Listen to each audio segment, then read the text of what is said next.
Hello guys, जय श्री राम सबको। Welcome back to my channel IAS PCS cracker. तो आज हम एक न्यू नोटिफिकेशन के बारे में बात करेंगे। मतलब ये 3-4 दिन हो गया, मतलब BPSC ने ये नोटिफिकेशन दिया हुआ। तो इस पे बात करते हैं। ये जो पोस्ट आई है इसको कहते हैं ACF का, बिहार स्टेट फॉरेस्ट सर्विस का पोस्ट है ये ACF। तो इसकी रिक्रूटमेंट आई है। तो इस वीडियो में हम बात करेंगे इसका एलिजिबिलिटी क्या है, ठीक है ना। मतलब ये एजुकेशन क्वालिफिकेशन क्या क्या चाहिए इसमें, और उसके बाद सिलेक्शन क्राइटेरिया क्या क्या होगा, मतलब कौन कौन सा एग्ज़ाम फेस करके आपको सिलेक्शन मिलेगा इससे, और इसमें वैकेंसी कितनी है, ठीक है ना। और ये मैंने लिखा है फ्रेशर्स BE BTech के एलिजिबल, मतलब जो जो फ्रेशर्स हैं BE BTech वाले, ये तो एलिजिबल हैं इसमें, ठीक है ना। तो उनके लिए अच्छी पोस्ट है ये असिस्टेंट फॉरेस्ट गार्ड का है, ठीक है ना। तो नंबर है ये 2/2026 है। पर्यावरण वन एवं जलवायु परिवर्तन विभाग बिहार, मतलब बिहार फॉरेस्ट सर्विस के थ्रू ये जॉब मिलेगा। तो इसमें टोटल सीट अपन 12 है, ठीक है ना। इसमें UR का 3 सीट है और EWS का 1 सीट है।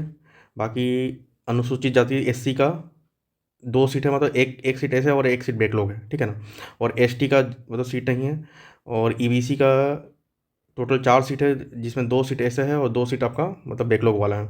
और BC का 1 सीट है बैकलॉग में, और BC फीमेल का 1 सीट है, ठीक है ना। और आपको पता ही है बिहार में महिलाओं को 35% आरक्षण है, तो उनके लिए तो मतलब ठीक है, उनको उनको उनके लिए बेटर है, ठीक है। उनके लिए तो मतलब कोई भी बिहार का जितना भी BPSC के थ्रू जो भी बिहार में पद आती है, मतलब पद आती हैं, उनमें उनको 35% आरक्षण मिल जाता है महिलाओं को, ठीक है। तो मगर ये अब बात करते हैं कि इसका जो लेवल कितना है, ये किस लेवल का पोस्ट है। तो ये लेवल 9 का जॉब है, ठीक है। तो लेवल 9 का जॉब आपको पता ही है, इक्विवेलेंट टू आपका SDM, ठीक है, DYSP, SDC जो भी पद होती है उस लेवल का जॉब है ये, ठीक है। अब इसमें एजुकेशनल क्वालिफिकेशन क्या क्या है, तो इसमें मेंशन कर दिया है कि a candidate must hold a bachelor degree with at least one of this subject, मतलब इस इतने सब्जेक्ट में से कोई एक सब्जेक्ट में उनके पास बैचलर डिग्री मतलब ग्रेजुएशन होना चाहिए। जैसे सब्जेक्ट है बॉटनी, केमिस्ट्री, फॉरेस्ट्री, ठीक है, geology, mathematics, physics, statistic, zoology, और bachelor degree in agriculture, agriculture वाले भी भर सकते हैं इसमें।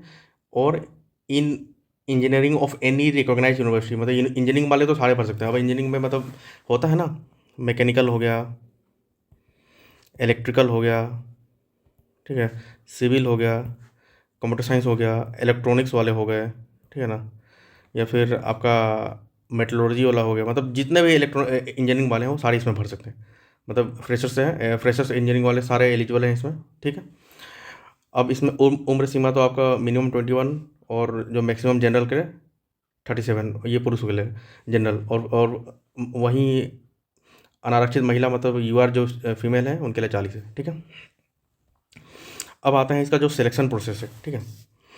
तो सिलेक्शन प्रोसेस तीन आपको 3 एग्ज़ाम फेस करना पड़ेगा इसमें, ठीक है। 3 एग्ज़ाम फेस करना पड़ेगा। पहला आपको रिटर्न क्लियर करना पड़ेगा, ठीक है। दूसरा फिजिकल है, और तीसरा इंटरव्यू है। इंटरव्यू 50 मार्क्स का होगा इसमें, ठीक है ना।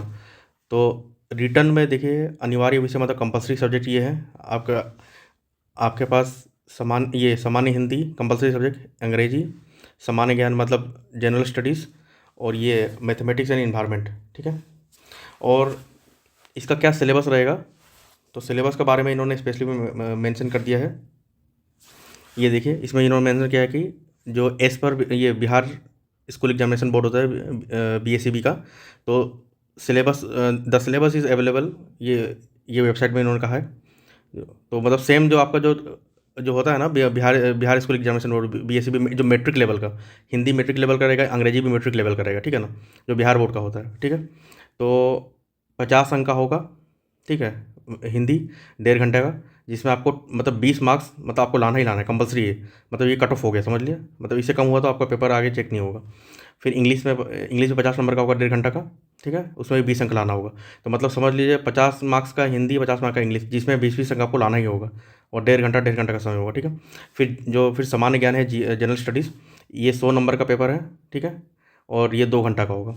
और फिर आपका ये है मैथ ये वानिकी जो मैथमेटिक्स एंड पर्यावरण एनवायरनमेंट, ठीक है। तो इसका भी सिलेबस आपको बोल दिया है कि इंटरमीडिएट जो ये +2 बोले इंटरमीडिएट सीबीएसई या आईसीएसई बोर्ड का जो भी सिलेबस होता है मैथमेटिक्स और ये इन्वायरमेंट का, तो वो होगा। तो उसमें 50 मार्क्स का ये रहेगा, जिसमें 1.5 घंटा का होगा, ठीक है। और ये बोल दिया है कि जो अनिवार्य विषय का अंतर्गत सामान्य हिंदी जो 50 अंक के हैं एवं 50 अंक के जो इंग्लिश हैं, जिसमें 20-20 अंक आपको लाना है, वो खाली क्वालिफाइंग नेचर का होगा, ठीक है ना। तो इसमें ये क्या 50-50 भी ला दिए तो वो आपको बाद में मेरिट में नहीं जुड़ेगा वो चीज़, वो खाली क्वालिफाइंग, मतलब आपको क्वालिफाई करना है। तो आप 21 नंबर भी ला दिए और कोई 50 नंबर भी ला रहा है तो वो दोनों बराबर ही है, मतलब वो उसको मेरिट में वो मार्क्स ऐड नहीं होगा। हाँ, बाकी ये जो सामान्य ज्ञान है जीएस वाला और ये फिर आपका ये जो मैथमेटिक्स एंड एनवायरमेंट है, इसका ऐड होगा, ठीक है। अब फिर इसमें कहा गया है कि ऑप्शनल सब्जेक्ट, मतलब ये दो तो रहेगा ही, और फिर आपको एक ऑप्शनल सब्जेक्ट भी होगा इसमें। ऑप्शनल सब्जेक्ट आपको दो दो चूज़ करना है, ठीक है ना। दो दो सब्जेक्ट आपको चूज़ करना है, और ईच जो मतलब ईच सब्जेक्ट, मतलब जो एक सब्जेक्ट होगा ना, वो 150 नंबर का होगा, ठीक है। तो आपको दो सब्जेक्ट चूज़ करने होंगे, और जिसका मतलब एक सब्जेक्ट 150 का होगा, जो 1.5 घंटा में आपको मतलब 1.5 घंटा मिलेगा उसके लिए। और ये जो ऑप्शनल होगा ना, जो आपको दो सब्जेक्ट लिखना, वो डिस्क्रिप्टिव नेचर का होगा, ठीक है ना।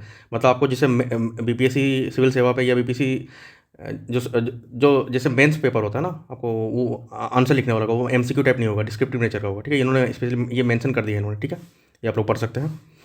तो अब आपको ऑप्शनल सब्जेक्ट कौन कौन सा मतलब करना होगा। तो ऑप्शनल सब्जेक्ट ये है कि यहाँ पे सब्जेक्ट इन्होंने मेंशन कर दिया है आपका। पहला है एनिमल हस्बेंड्री एंड वेटरनरी वाला, दूसरा एग्रीकल्चर है, फिर एग्रीकल्चर इंजीनियरिंग है, बॉटनी है, जूलॉजी है, मैथमेटिक्स है, केमिस्ट्री है, फिजिक्स है, जियोलॉजी है, mechanical engineering, civil, chemical, statistic और फॉरेस्ट्री।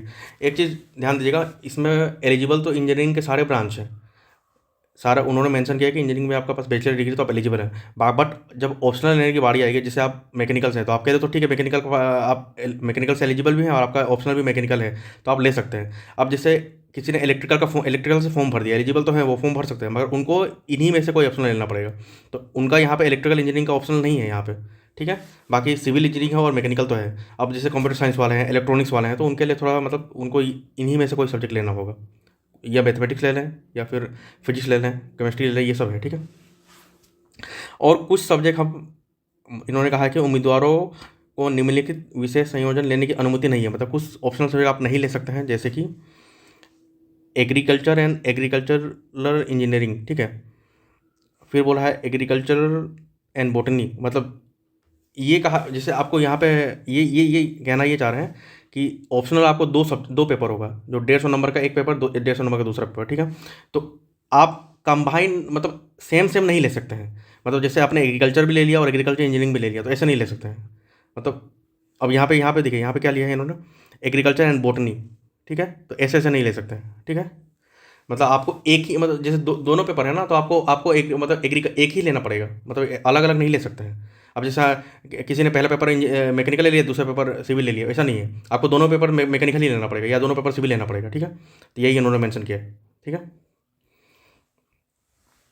अब इसके बाद ये है कि इसमें फिजिकल टेस्ट भी होगा, जैसे मैंने कहा कि सिलेक्शन प्रोसेस आपका ये रिटर्न होगा, फिर फिजिकल टेस्ट होगा, फिर ये क्या नाम इंटरव्यू होगा, ठीक है। तो रिटर्न में तो आपका ये सब भी आ गया, ऑप्शनल भी आ गया, वो ये मतलब मेंस टाइप भी लिखना है, ऑब्जेक्टिव भी रहेगा, फिजिकल टेस्ट होगा। ये दोनों जब क्लियर करेंगे तभी आपको मतलब फिर जाके इंटरव्यू देने का मौका मिलेगा। तो ये फिजिकल जो टेस्ट होता है उसको भी आपको क्लियर करना पड़ेगा। तो उसके बारे में ये सब यहाँ पे थोड़ा दिया हुआ है कि हाइट सेंटीमीटर ये सब क्या है, आप लोग पढ़ सकते हैं, मैं पीडीएफ डाल दूँगा ग्रुप में, ठीक है ना। और ये साक्षात्कार जो इंटरव्यू 50 अंक का होगा, ठीक है ना। यहाँ पे लिखा है लिखित परीक्षा, जो लिखित परीक्षा जो है वो है आपका रिटर्न एवं शारीरिक जाँच, फिजिकल टेस्ट में सफल अभ्यर्थी को साक्षात्कार में उपस्थिति होने का अनिवार्य, मतलब उन्हीं को मिलेगा जो दोनों क्लियर करेंगे, रिटर्न और फिजिकल टेस्ट, ठीक है। और तो इसमें आगे कुछ खास है नहीं, इसमें तो सब बताया गया कि क्या सीट है क्या नहीं है। हाँ, इसमें देखते हैं, ये देखते हैं जो शुल्क के बारे में ना, कि सामान्य प्रशासन विभाग का मतलब शुल्क प्रत्येक अभ्यर्थी को, मतलब सारे ये एस्पिरेंट को जो फॉर्म भरेंगे 100 रुपये का, मतलब ये जो फीस है वो देना होगा। इसमें कोई मतलब कोई छूट वगैरह नहीं है कि एससी को मतलब कुछ कम है, ऐसा कुछ नहीं, सबको मतलब सबके लिए 100 रुपये है, ठीक है ना। और ये ऑनलाइन फॉर्म के देखिए 12 तारीख से स्टार्ट हो चुका है, ठीक है। आप लोग जो एलिजिबल है वो फॉर्म भर सकते हैं और लास्ट डेट 2 फरवरी है, ठीक है ना। तो 12 जनवरी से स्टार्ट हो चुका है, 2 फरवरी है, ठीक है। और तो इसमें कुछ है नहीं कुछ खास। नीचे नीचे इसमें खाली वो सब बताया है कि कैसे कैसे आपको अकाउंट बनाना है, कैसे फॉर्म भरना है, वो सबके ऊपर है, ठीक है। तो बस यही था। तो इसी के बारे में बताने के लिए मैंने ये वीडियो बनाया है, ठीक है ना, कि आप लोग ये बिहार स्टेट फॉरेस्ट सर्विस का जो पोस्ट है तो उस पर आप लोग अप्लाई, जो एलिजिबल है अप्लाई कर सकते हैं, ठीक है। गाइस, अगर आप लोग मेरे चैनल पर नए हैं तो प्लीज़ मेरे चैनल को सब्सक्राइब कर दीजिएगा, और मेरे वीडियो अगर अच्छा लगे तो प्लीज़ लाइक कीजिएगा, और कमेंट भी कीजिएगा। जो किसी कोई भी टॉपिक पे अगर आपको वीडियो चाहिए तो मैं इस पर वीडियो ला दूँगा, ठीक है। और मेरे वीडियो पे अभी करंट अफेयर का सीरीज़ चल रहा है, ठीक है ना। करंट अफेयर्स का डेली टारगेटेड सीरीज चल रहा है, ठीक है,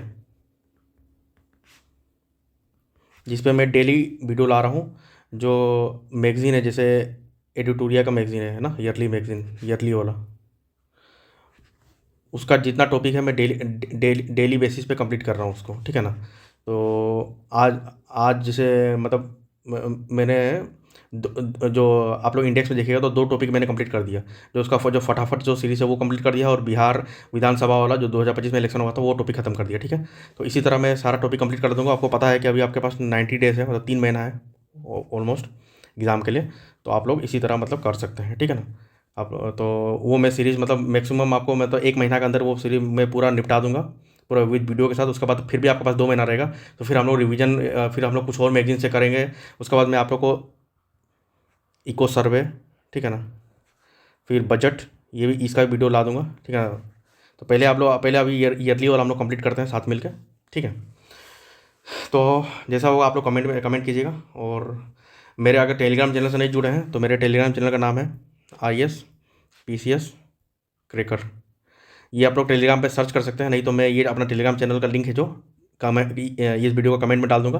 तो उस पर भी आप लोग क्लिक करेंगे तो मेरे टेलीग्राम चैनल से जुड़ सकते हैं, ठीक है ना। उस पर मैं daily notes, current affair, PDF, उसके बाद डेली कुछ अपडेट, या फिर जितना भी एग्ज़ाम से रिलेटेड जो भी चीज़ होता है मटेरियल वो प्रोवाइड कराता हूँ। MCQs भी देता हूँ डेली, ठीक है ना। चलो, थैंक यू ऑल गाइस।